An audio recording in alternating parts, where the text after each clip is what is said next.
sejahtera pemirsa Hope Channel dimanapun Anda berada, sungguh senang kita boleh berjumpa di acara Keuangan Keluarga.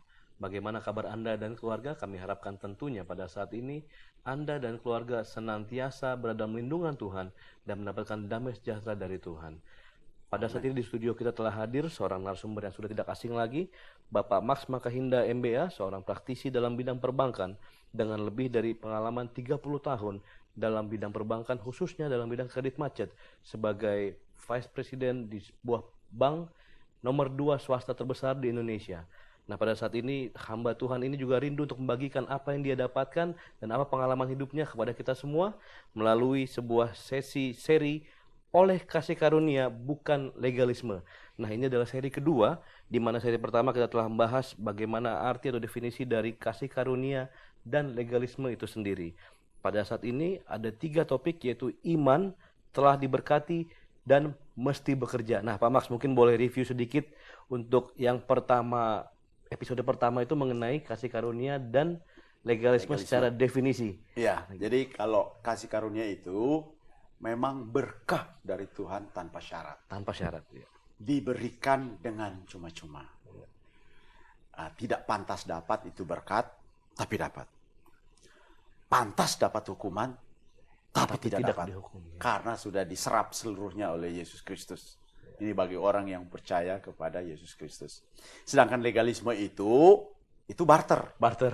Ya. Karena memang legalisme itu menurut Keluaran 20 ayat 6 adalah aku akan menunjukkan kasih setia kepada beribu-ribu orang yang menuruti segala perintahku. Ya. Nah, ini suka disalah mengerti sama orang Kristen akhir zaman. Dipikirnya ini masih berlaku secara langsung. Ya. Ini masih berlaku tidak langsung. Kita diberkati itu bukan karena kita menurut perintah Tuhan, bukan. Di bawah kasih karunia kita diberkati karena Yesus Kristus. Bukan karena kita. Kalau kita mengatakan bahwa kita diberkati karena kita menurut perintah Tuhan, berarti kita diberkati karena kita. Itu bukan kasih karunia. Itu bukan di bawah Yesus Kristus.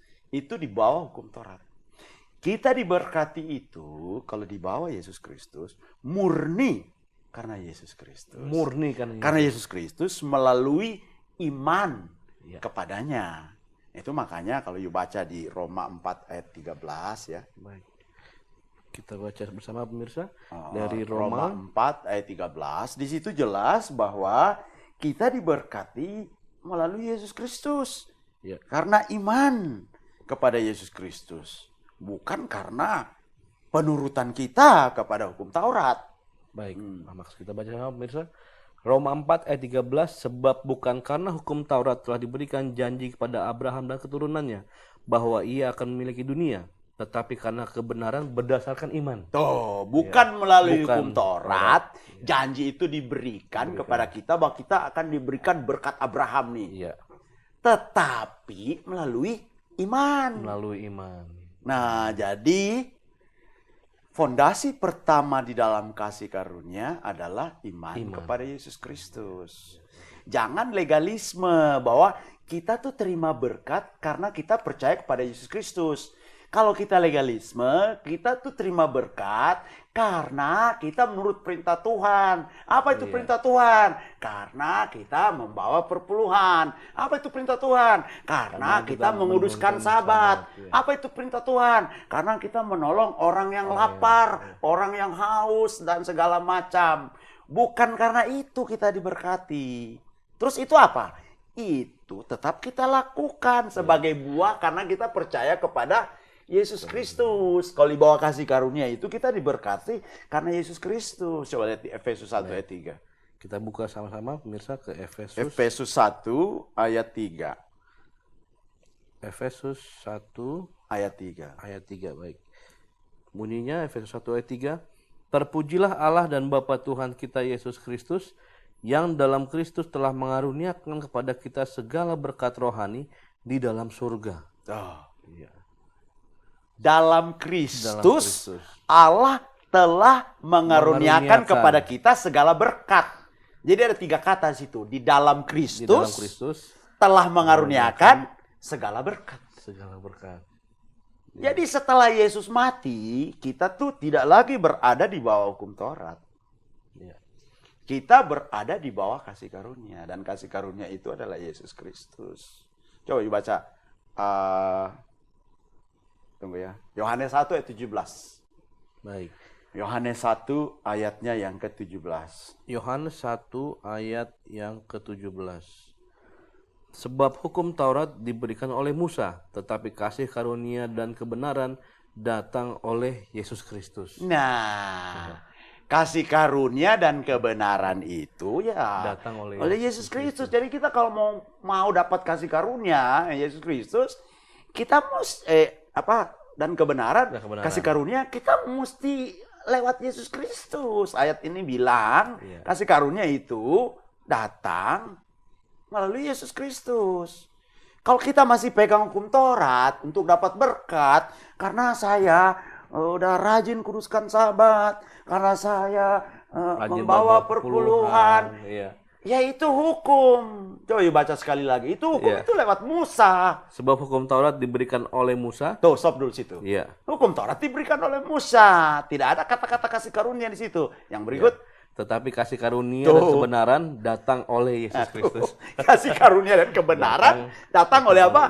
Yesus Kristus. Jadi jangan kita percaya Yesus, tapi megang juga hukum Taurat gitu loh. Megang Yesus, tapi megang hukum Taurat. Percaya Yesus, percaya. Kalau dapat berkat gimana? Ya saya mesti kuduskan Sabat, saya mesti bawa perpuluhan, saya mesti menolong orang lapar, saya mesti memberi pakaian banyak orang, nanti saya Tuhan berkati. Salah, itu legalisme. Itu barter. Yang namanya barter itu legalisme. Yang namanya kasih karunia itu cuma-cuma. You diberkati bukan karena you bawa perpuluhan, bukan karena you kuduskan Sabat. Tapi Pak Max, ini ada ayatnya. Yaitu ayat kan waktu itu di bawah pemerintahan legalisme. Kalau sekarang kita sudah di bawah kasih karunia, tidak lagi di bawah hukum Taurat. Coba yuk baca Galatia 5 ayat 23 sampai 25. Galatia 5 ayat 23 sampai 25. Baik. Galatia 5 23 sampai 25, kelemah lembutan penguasaan diri. Oh, bukan. Galatia berarti 5 Galatia 3 coba. Galatia 3. Galatia 3 ayat 23 ya. Nah. Baik, pemirsa sekalian, Galatia 5:23 ya. Sebelum iman itu datang, kita berada di bawah pengawalan hukum Taurat dan dikurung sampai iman itu telah dinyatakan. Ayat 23, ayat 24. Jadi hukum Taurat adalah penuntun bagi kita sampai Kristus datang supaya kita dibenarkan oleh iman. Ayat 25. Sekarang iman itu telah datang, karena itu kita tidak berada lagi di bawah pengawasan penuntun. Nah, penuntun itu kan hukum Taurat. Hukum Taurat itu penuntun, jadi kita tidak lagi berada di bawah hukum Taurat. Sekarang ini, ya kalau tidak berada di bawah hukum Taurat, you jangan lagi ngomong keuangan keluarga. Saya diberkati karena saya kuduskan Sabat. Saya diberkati karena saya bawa perpuluhan. Saya diberkati karena saya tolong orang lapar. Saya diberkati karena saya tolong orang telanjang. Itu barter, itu legalisme, itu hukum, udah nggak begitu lagi. Itu udah. Iya. Jadi prinsip yang pertama adalah iman. Kita mau ambil kasih karunia itu iman kepada Yesus. Nah, prinsip yang kedua, fondasi yang kedua di bawah kasih karunia, ingat kita telah diberkati, bukan belum. Tadi Efesus 1 ayat 3 kan bilang, yang dalam Kristus Allah telah menganugerahkan segala berkat. Jadi 3 kata, dalam Kristus telah mengaruniakan segala berkat. Tinggal kita ambil lewat iman. Semuanya udah dia kasih. Nah loh, itulah kasih karunia. Artinya begini Pak. Bapak punya anak, mulai masuk kelas 1 SD. Baru kelas 1 SD aja Bapak udah ikut asuransi untuk siapin dia nanti kalau tamat SMA masuk universitas. Bapak manusia berdosa aja udah mikirin ini anak ya. Kalau dia selesai SMA telah disediakan. Orang tua aja di bumi yang berdosa telah menyediakan uang sekolah anaknya 12 tahun depan sudah tersedia, sudah mulai disediakan sekarang. Apalagi Bapa di sorga.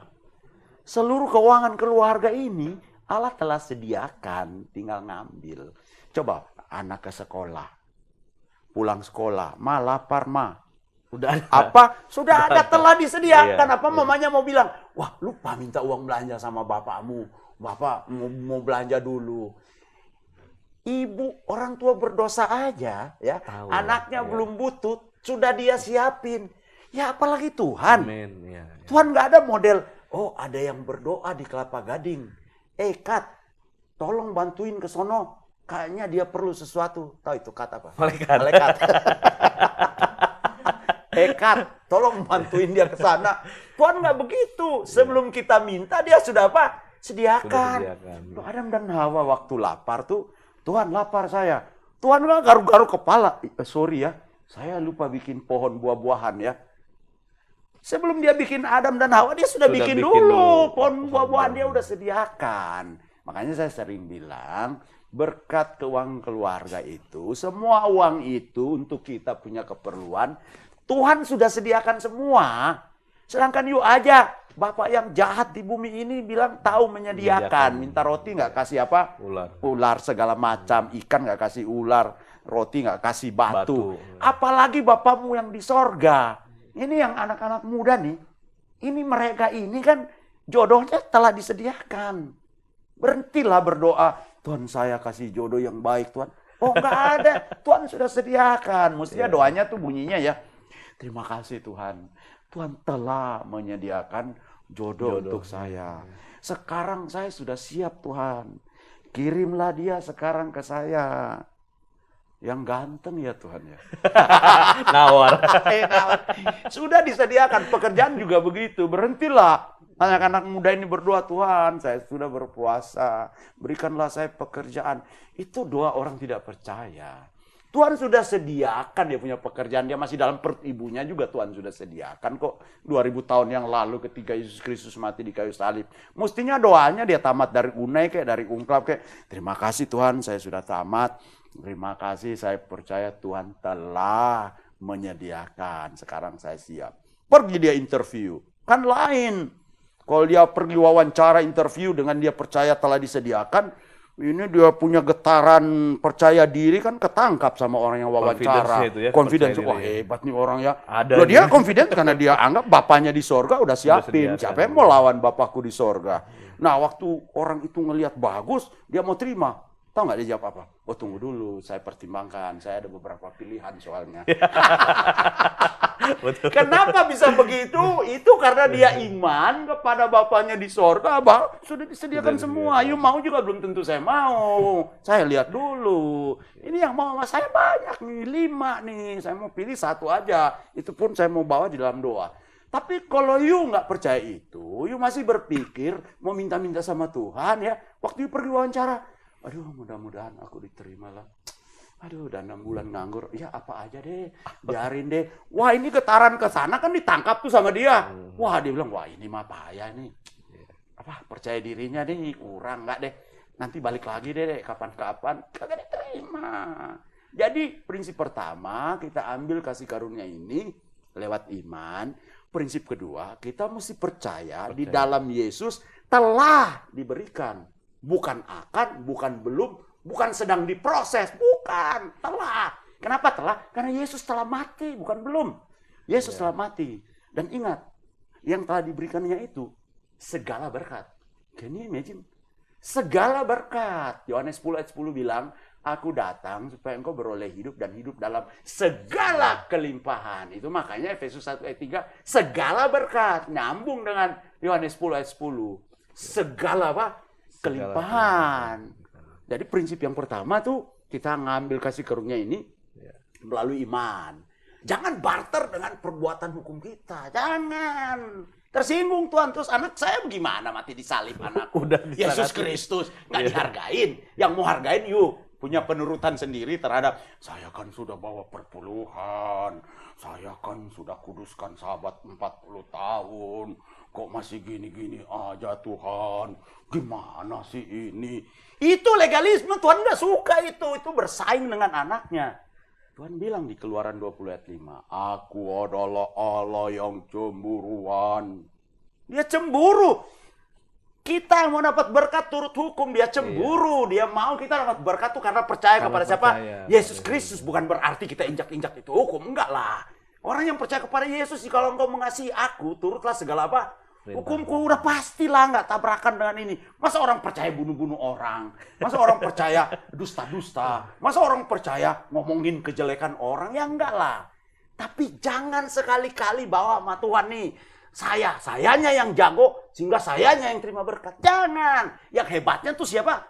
Yesus Kristus. Yang jago tuh anaknya. Wah, itu baru bilangnya itu. Jadi kayak kalau misalnya lagu, Pak, saya jadi teringat Blessed Assurance. Sebenarnya berkat itu udah tentu, udah dijanjikan tentu ya. Karena Yesus telah mati. Yesus mati itu ya, supaya kita diberkati di bumi dan diberkati di sorga. Dia telah mati berarti kita telah diberkati. Dan segala berkat. Dan kita mesti percaya itu. Ketika kita percaya itu, terjadilah kepadamu seperti yang kau percaya. Nah sekarang Pak Max, masalahnya pada saat kita ngomong mengenai keuangan keluarga ini ya, kadang-kadang kita mikir enak sih Pak kalau misalnya kita bisa pikir kayak, cuman pada saat kesana mungkin proses keimanan ini Pak masih itu kan. Kita mesti pengen percaya. Gitu ya kan. Pengen, makanya kan semua udah disediakan, tapi sekarang supaya kita sampai beriman ke arah sana itu, nah gimana? Kita mesti percaya dan iman kita mesti besar dan yang kagak masuk di akal. Yang nggak masuk di akal. Nah, umpamanya saya ini dari desa, saya dari kampung Pak, Siau sana jauh. Terus saya umpamanya, saya bilang, saya percaya, saya mau dapat 300 miliar. Nah itu kan orang bilang gila kan? Lah memang ini iman kan bisa orang bilang gila loh. Iman itu kan yang tidak masuk di akal. Tapi kalau saya percaya, Tuhan mau percayakan saya 300 miliar. Nah sekarang, bagaimana Tuhan mau percayakan saya 300 miliar? Saya bisa kawin lagi. Tapi kalau Tuhan lihat bahwa saya nanti cuma jadi kayak dia punya orang kerja di sini, cuma megangin aja, terus dengar-dengar dia perintah ini suruh kasih kemana, terus saya kasih ke sana, ke sono, dia pasti kasih itu 300 miliar. Tapi kalau dia lihat ini bikin celaka saya, padahal saya percaya saya mau nih 300 miliar. Tapi Tuhan tahu hati saya bahwa 300 miliar ini bikin saya binasa, bikin saya celaka. Ya dia kagak kasih. Betul. Untuk yang baiknya malah dilihatnya, kebaikan kita malah kadang-kadang berkatnya juga tidak langsung dicurahkan. Nah, kan Yakobus bilang kita tidak terima karena kita tidak berdoa. Baru dia sambung lagi ayat berikut. Kita tidak terima karena kita salah berdoa. Maksudnya 300 miliar ini kita mau pakai buat kita berfoya-foya. Doanya ya salah. Kalau kita 300 miliar kita ngomongnya, tapi ini saya cuma penjaga aja. Saya cuma bendahara aja untuk nyalurin yang 300 miliar ini. Ya, mungkin dia kasih. Nah, jadi kita mesti percaya. Ingat nggak tuh perempuan janda di Sarfat? Ya tinggal ini makanannya buat kami. Kalau kita nggak percaya kan ini Nabi Tuhan, ngapain mau kasih you? Saya sama anak saya aja makan, habis itu kita mati. Tapi at least kita masih makan sekali. Tapi karena dia percaya, ya sudah buat you aja deh ini. Tapi akhirnya dia bisa hidup terus kan? Jadi kita mesti ambil dengan iman, itu pertama. Yang kedua, kita mesti percaya berkat kasih karunia itu ada di dalam Yesus dan sudah telah. Ya. Dan segala berkat. Nah, itu fondasi kedua. Fondasi ketiga, walaupun sudah diberkati, kita mesti kerja. Harus bekerja. Kita harus bekerja. Coba kita ambil. Baik. 1 Raja-Raja 17 ayat 1 sampai 6. 1 Raja-Raja 17 ayat 1 sampai 6. Ayat 1 sampai 6. Baik. 1 Raja-Raja Pak ya? Ya. 1 Raja-Raja. Raja 17 ayat 1 sampai 6. Ini analogi yang bagus untuk mengatakan bahwa kita telah diberkati tapi kita juga mesti kerja. Baik. Ini judulnya Elia di tepi sungai Kerit. Ayat yang pertama. Lalu berkatalah Elia orang Tisbe dari Tisbe Gilead kepada Ahab, demi Tuhan yang hidup, Allah Israel yang kulayani, sesungguhnya tidak akan ada embun atau hujan pada tahun-tahun ini kecuali kalau kau katakan. Ayat kedua, kemudian datanglah firman Tuhan kepadanya. Ayat yang ketiga, pergilah dari sini, berjalanlah ke timur dan bersembunyilah di tepi sungai Kerit, di sebelah timur sungai Yordan. Engkau dapat minum dari sungai itu, dan burung-burung gagak telah kuperintahkan untuk memberi makan engkau di sana. Lalu ia pergi dan ia melakukan seperti firman Tuhan. Ia pergi dan diam di tepi sungai Kerit, di sebelah timur sungai Yordan. Ayat yang keenam, Pada waktu pagi dan petang, burung-burung gagak membawa roti dan daging kepadanya, dan ia minum dari sungai itu. Wah, enak banget. Iya, Burung gagak jadi seru ya. janji Tuhan itu daging dan roti Iya. Tuhan siapin di tepi sungai Di tepi Kerit. sungai Kerit. Hmm. Luar biasa nih Pak. Jadi Jadi sudah si disiapkan ya. sudah Telah dia disiapkan. telah memerintahkan burung gagak. Iya. Itu kan di ayat tadi telah memerintahkan burung gagak untuk membawa daging dan roti Iya. di tepi sungai Kerit. Telah kuperintahkan. Telah. Dikatakan. Telah. Nah, jadi waktu itu Elia belum ada di tepi sungai Kerit. Tuhan bilang, "You punya Pergi, roti dan daging tuh ada di tepi sungai Kerit. Pergi no ke sono. Nggak ada di sini. Adanya di sono." Di sono. Jadi dia harus berjalan dari sini ke sono, ke sungai Kerit. Ya sama dengan kita. Talenta orang beda-beda. Ada yang daging dan rotinya ada di sono di tengah laut. Ya, Iya. dia jadi nelayan. Nelayan. Ada di bank ya, dia kerja di bank. Ayo ada di mana you punya roti dan daging? Dari kebun kalau Ada ya. di kebun. Nah, Elia harus berjalan dari lokasi dia itu ke Sungai Kerit. Di sana Tuhan telah memerintahkan burung gagak untuk bawa itu ke sana. Itu artinya apa? Artinya Elia harus jalan melakukan ke sana. perjalanan, Artinya iya. apa buat kita? Kita harus kerja untuk ambil roti dan Yang daging sudah yang ada di diberangkan, Sungai iya. Kerit. Iya. Nah, orang punya Sungai Kerit beda-beda. Ada yang Sungai Keritnya nelayan, ada yang Sungai Keritnya kerja di Iya. bank, ada yang Sungai Keritnya jadi guru. Tapi jadi semua pasti pedagang. punya, Pak. Semua Semua, punya Pak. Iya, Sungai baik. Kerit. Nah, untuk dapat itu harus berjalan ke Sungai Ke Sungai Kerit. Kerit. Nah, itu kasih karunia. Jadi 3 pondasinya itu iman. Iya. Pondasi kedua telah diberikan Percaya. dalam Yesus. Pondasi pertama kan percaya. Iya, iman Pondasi itu ya. kedua telah diberikan diberikan. melalui Yesus dan segala berkat. Iya. Pondasi ketiga, kita mesti jalan dari sini ke Sungai Kerit. Artinya kita mesti kerja.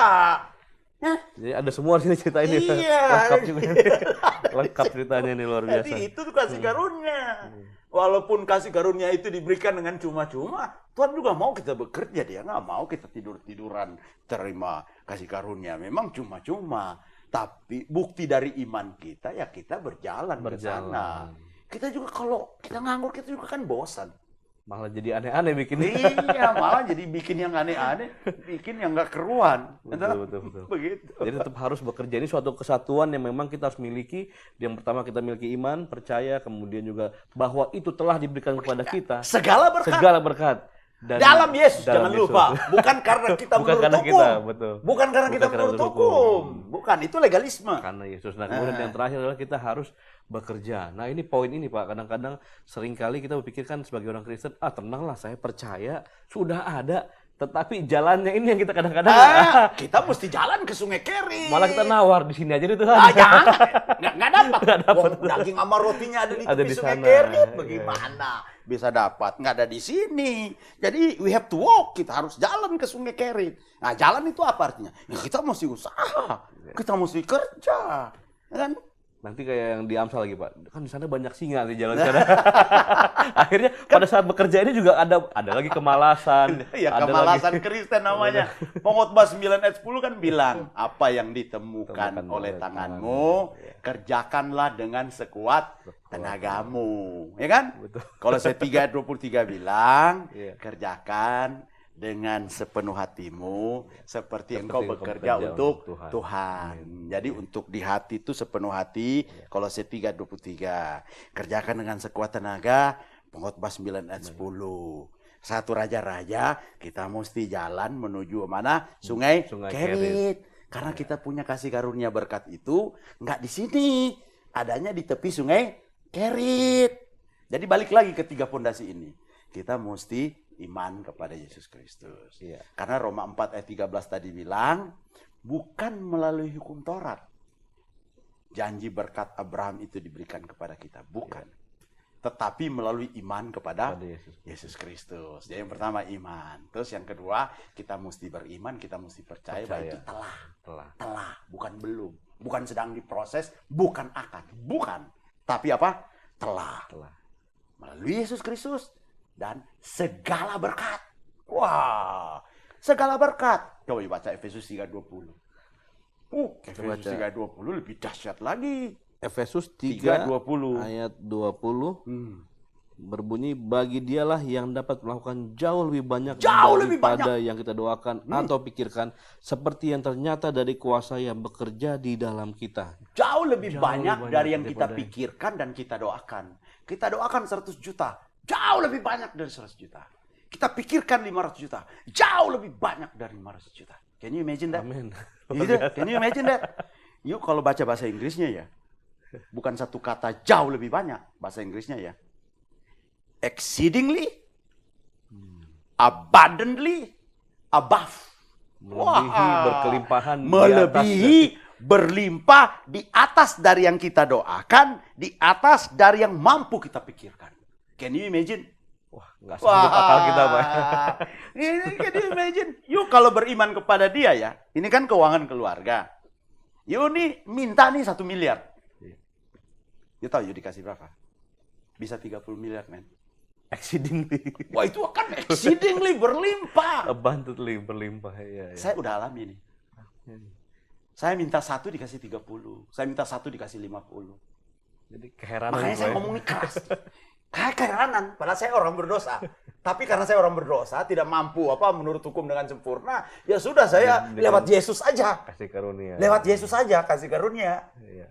Dan kalau yang namanya kasih karunia itu Pak, minta 1, itu jauh melebihi yang kita minta. Jauh melebihi yang mampu kita pikirin. Kalau kita cuma mampu pikirin 10, jauh di atas itu. Susah untuk kita bayangkan. Wah, exceedingly, abundantly, above dari yang kita doa. Exceedingly, abundantly, above dari yang kita mampu pikir. Itu kasih karunia. Baik Pak Mak, kita tahan dulu. Ini masih kita akan gali lagi lebih jauh ini Pak. Kasih karunia bukan legalisme. Baik pemirsa, inilah sesi kedua kita mengenai ini. Dan tentunya selain dari pembahasan menarik ini, kita akan lebih jauh lagi masuk ke dalam topik yang berikutnya pada sesi yang ketiga. Jadi tetaplah bersama kami, kita akan bahas mengenai ini lebih banyak lagi berkat yang kita dapatkan. Baik Pak Mak, saatnya kita untuk mengakhiri dan kita mengundang pemirsa untuk terus beratensi kepada kita. Nah, kita akan berdoa. Bapa dalam surga, terima kasih Tuhan, satu lagi pekabaran yang begitu baik yang telah kami dengar, bagaimana Tuhan kami harus mempunyai iman dan kami percaya bahwa Engkau telah menyediakan segala sesuatu bagi kami dan kami pun harus turut untuk bekerja sesuai dengan apa yang Tuhan sudah arahkan dan kemana kami harus melangkah. Tuhan, biarlah kami semua maupun juga pemirsa mendapatkan berkat yang hidup dari pelajaran ini dan kami pun boleh menghidupkannya dalam kehidupan kami sehari-hari, bahwa berkat yang pasti itu adalah milik kami. Amen. Terima kasih Tuhan oleh karena Pak Max yang telah membawakan penyampaian itu baik. Kami rindu Bapa pada sesi mendatang pun para pemirsa dan kami semua akan beroleh berkat dari yang akan kami bahas. Amen. Terima kasih Tuhan, ampuni kami karena kami mohon semua ini di dalam Yesus Juru Selamat kami. Amin. Amin. Terima kasih. Thank you.